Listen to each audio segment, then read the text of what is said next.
One thing that I did want to talk about though, because looking at the two reviews that are on the DL site, I think they kind of, I'm trying to remember for sure if this is the case. I do think they kind of mentioned the fact that like, giant ladies is often, I don't know if it's entirely, but often is like a sexual preference kind of thing, right? It's some sexual fetish you have kind of thing, having a giant lady who is, able to pick you up holding your hands, that kind of thing, right?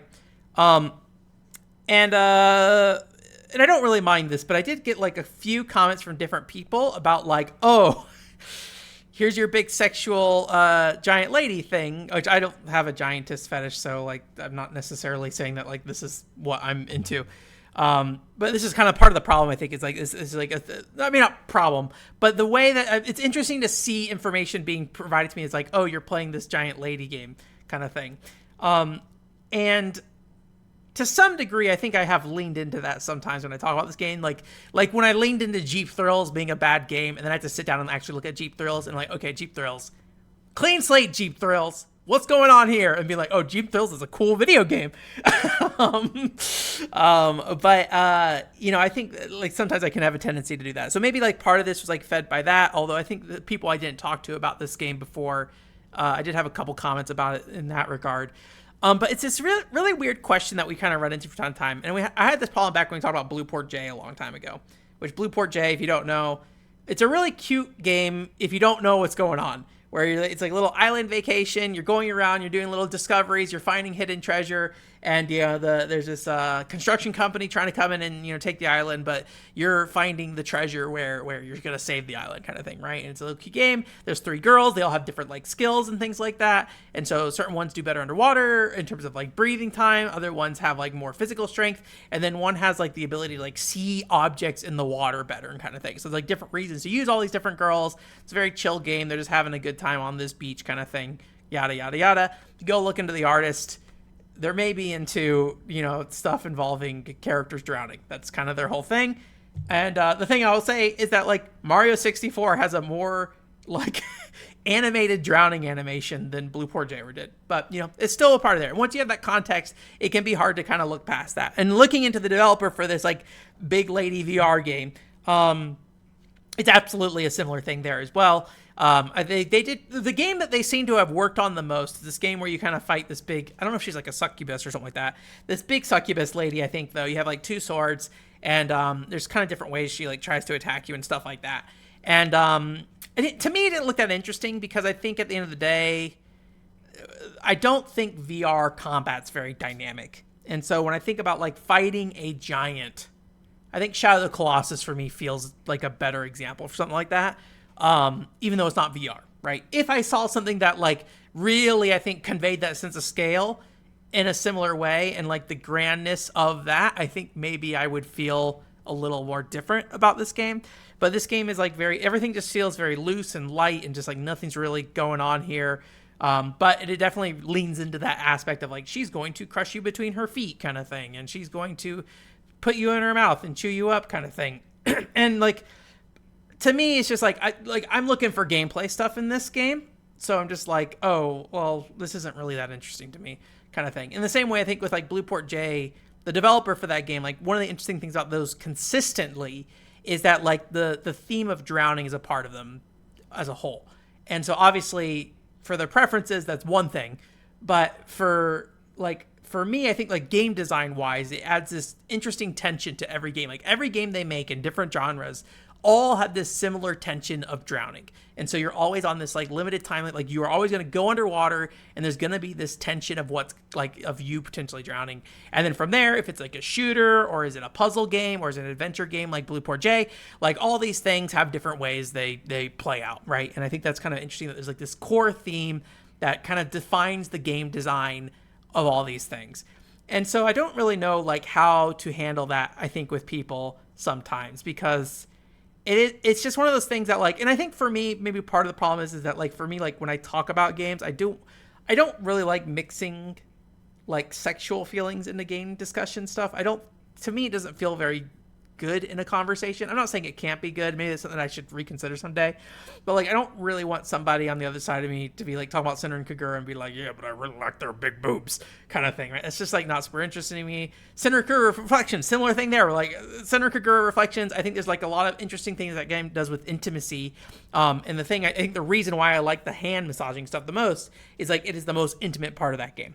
Everything else is just kind of like slapping the lady in the thighs and the hearts go up and she's in like a pink radiant void and you know, all that stuff's going on. You got to fill the meter and then, you know, whatever. But like, to me, it's like more about like, okay, how do we match the intimacy of like some of these cutscenes? Some of the characters, the intimacy of the cutscenes is not that important. But there are like characters like the gloomy girl. I remember her having some interesting stuff story-wise in there. Just like these kind of like, oh, what is it like to have these kind of like one-on-one relationship with these characters, where you are kind of the person in that spot, right?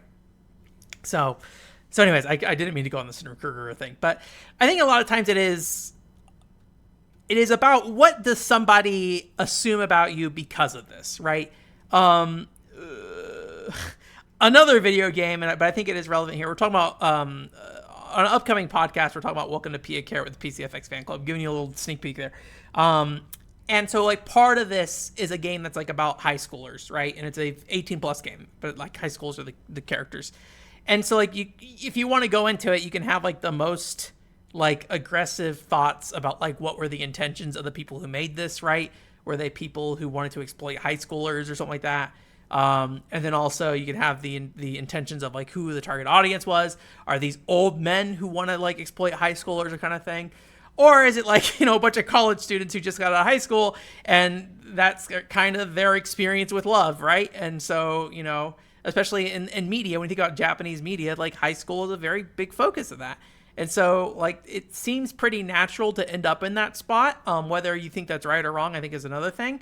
But, you know, when it comes to like looking at the environment of what builds that. And so it's like, oh, like you can kind of like pick out these sexual things. And if you're willing to build a story around that, you can do that if you want. Right. I think that's like one challenge that I have in general is like when I talk to people and it feels like they already have something they want to believe already. And so depending on who you talk to, it's a little hard to know how to navigate that conversation. Because I recently playing VR chat. This is something, I don't remember if I talked about this on the show. This is previously before I got a VR headset. We'll get into the VR headset for VR chat here in a second. Was like, I was playing VR chat with my friends and they have been more and more into like the tracking stuff and like what that looks like and all that stuff. And this is true when you look at other things too. I'm not saying it's just like people I played with, but like everyone likes to look at themselves in VR chat. That seems to be the thing. They like to see themselves moves. They put on this character body and then they move, right? And so I was talking to a friend about this and like it immediately goes to the sexual aspect of it. Of just like, oh, well, the sexy girl. So they're being very horny about it and all that stuff. And then so I feel like once you're in that part of the conversation where you start at the end point of where you think they are, it is suddenly significantly harder to understand, to actually find the real answer, right? If that makes sense. So when I am like navigating this conversation, I'm like trying to make sure that that end point is not where we're starting. And like if somebody starts there, I have to try to like pull it back and say, where are we actually going with this conversation, right? I think furries had a similar thing that they kind of dealt with. And I think as substantially improved, I could be wrong, but like furries used to just be a sexual thing in terms of how people would see it. A lot of people. Not in terms of the community. I'm not saying the community itself, but the way for a long time, it was very much that. And then now I think things have very much diversified. There's a better understanding of what the furry community is and like what they like out of being in the furry avatars in the case of VR chat, right? And so I think there's a lot of like when you're sitting down and thinking about these things, you have to be willing to explore different directions and realize that just because there is a visible goal, that doesn't mean it's the actual goal, right? And so I think with like the big lady VR thing, she's a very easy visible goal to reach to, rather than this like very more obscure kind of like, what does it mean to cooperate with this giant character who's going to move you around kind of thing, right? And I think VR adds to that because you're going to have to sit there, you're going to look up and the giant lady's there, right? And it's like, oh, here's this giant lady. Does she have big boobs? Absolutely. But, you know, that doesn't really impact the gameplay, in my opinion. There's no, like boob trampoline mechanic or something like that, right? So, I think it's just one of those things that, like, I think when people start with this assumed end goal of where they're going, it's a little hard to have those conversations.